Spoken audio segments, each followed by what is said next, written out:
Why does it feel like I'm always being tortured? The bad apple spoils the whole orchard.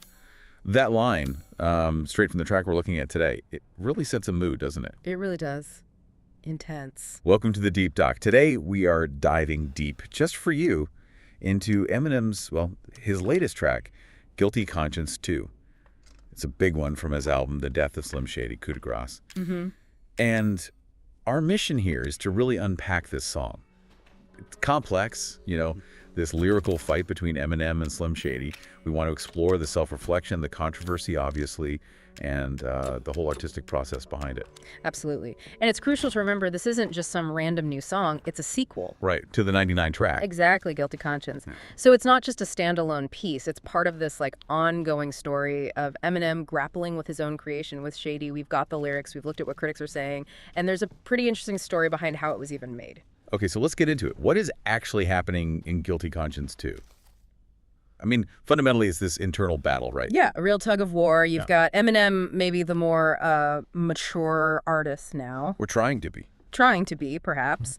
And then you've got Slim Shady, pure chaos, basically, and they're fighting for control inside Eminem's head. It sounds like it, too, the way it's produced. Totally. The music itself, it's got this moody bass, these piano keys.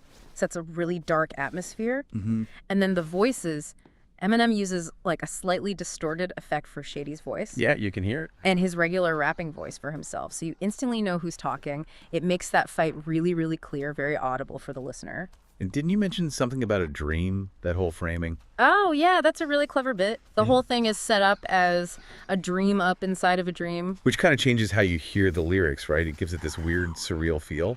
Exactly. It lets you, engage with the conflict, but also maybe question its reality a bit. Is this really how he feels, or is it just this dream state exaggeration? And has he done this before? This kind of internal battle in a song? Oh, yeah, definitely. This isn't new territory for him. Not entirely. Think back to My Darling. From Relapse. That's the one.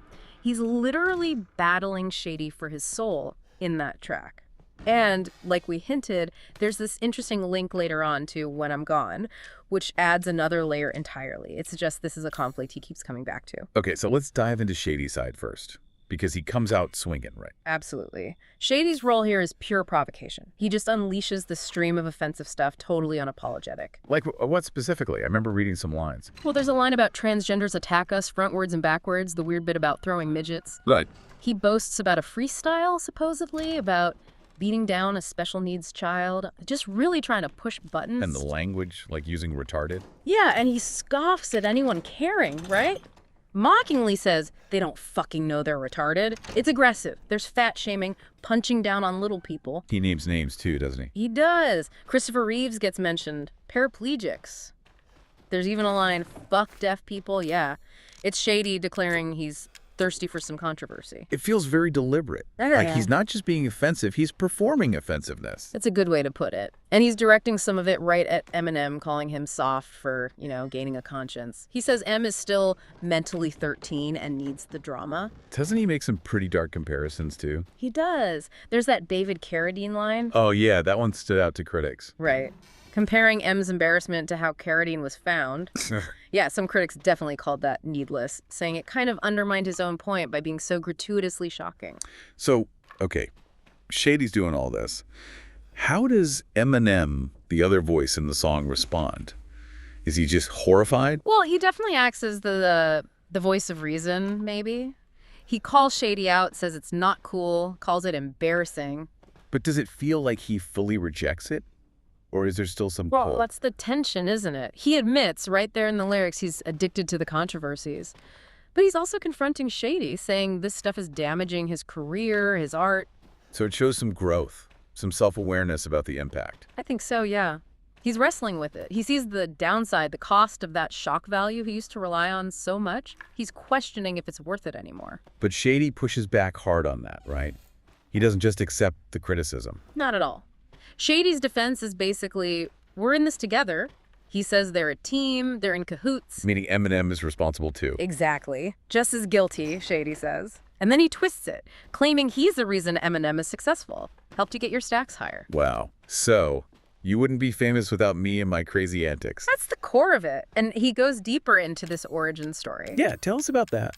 Shady reminds Eminem, "You created me specifically to say everything you didn't have the balls to say." So Shady was like a release valve. Kind of.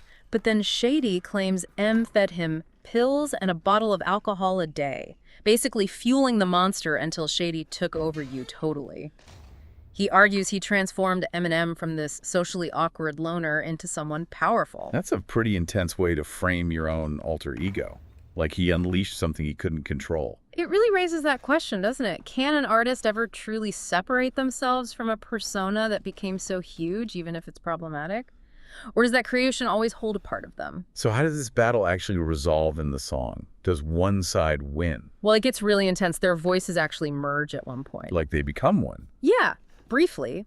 But then Eminem seems to regain control, gets the upper hand, and the climax is him. Well, shooting and killing Shady. Whoa. So a definitive end. You'd think so. But then comes the twist. The dream. Right. It's revealed the whole fight only happened in a dream. Eminem wakes up. And there's that Easter egg you mentioned. Yes. He hears "When I'm Gone" faintly playing, which is another song where he, metaphorically killed Shady. So killing Shady is a recurring theme. Yeah. Maybe suggesting you can't really kill that part of yourself. That's certainly one interpretation. It speaks volumes about how hard it is to shed a powerful persona, especially one tied to so much success and controversy. Maybe you can silence it for a while, but killing it, maybe not. What happens after he wakes up? He calls Paul Rosenberg, his manager, and he's just recounting this fucking crazy nightmare, mentioning all the elements, the old me, the new me, the little people, Caitlyn Jenner, the PC police, Gen Z, quadriplegics, Christopher Reeves. It's like a jumble of all the controversial topics. And that Christopher Reeves line, you said there was more to that. Yeah, it's fascinating. That specific reference comes from an actual song Eminem recorded back in 2004 for Encore. Okay. But the story goes, Christopher Reeve passed away right before the album came out, so they pulled the track. It was deemed too insensitive at the time. And then years later, parts of that shelved track were apparently reworked and used in Brand New Dance, which is also on the death of Slim Shady.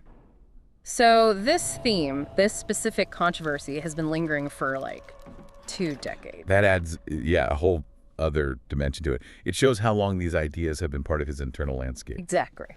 So we've talked about the song itself. How did people react? How did critics take this very public internal struggle? Well, it was kind of split, honestly. It got generally positive reviews, you could say, but there were definitely mixed feelings out there, too. Which isn't really surprising for Eminem, is it? No, he tends to divide opinions. So what were the positives? So Simon Kay at Sputnik Music said it ground the record, gave it a solid anchor. Ren Graves at Consequence saw it as this war with himself, and even if the results were mixed, he found it enlightening. Enlightening. Interesting. Yeah. And Cy Shackelford at Rap Reviews liked the production, thought it was the right soundscape for Eminem to essentially roast himself. He saw the self-awareness in it. What about the dynamic between M and Shady? Did critics comment on that? They did. Jordan Bassett at NME liked that dynamic. He said the provocation is leavened because you have Eminem constantly chastising Slim, comparing it to Dr. Frankenstein wrestling with his monstrous creation. He called it an effective dynamic, even while admitting some jokes were harsh, like the deaf people line. So the back and forth worked for some people. Yeah, and Gabriel Bros Navarez at Hot New Hip Hop felt it contextualizes these aspects compellingly, suggesting it wasn't just random shock. Okay, but what about the other side? The mixed or negative takes? Right. So Karan Singh at Hip Hop GX felt the nostalgia didn't quite fit with the rest of the album, and Merlin Alderslade at Louder had a sharper take. What did he say? He basically argued that while the song could be fascinating introspection, it loses impact because it follows nearly 40 minutes of Eminem complaining about woke culture, the PC police, and being canceled. Ah, so the context of the album mattered to him. Yeah, it undermined the self-reflection for him.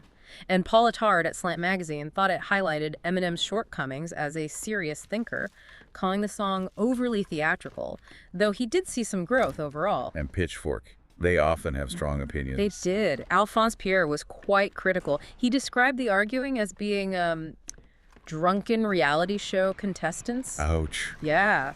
He specifically called out that David Carradine line as needless and self-defeating, and he interpreted the moment where the voices combine not as Eminem grappling, but more like an admission of guilt. Like, he can't escape Shady because Shady is him. So really divergent readings of the same song. Yeah. Fascinating. Did it chart well? Did people listen? Oh, definitely. Despite the mixed critical takes, it charted pretty well. Australia, Canada, New Zealand hit number 45 on the Billboard Hot 100 here in the US.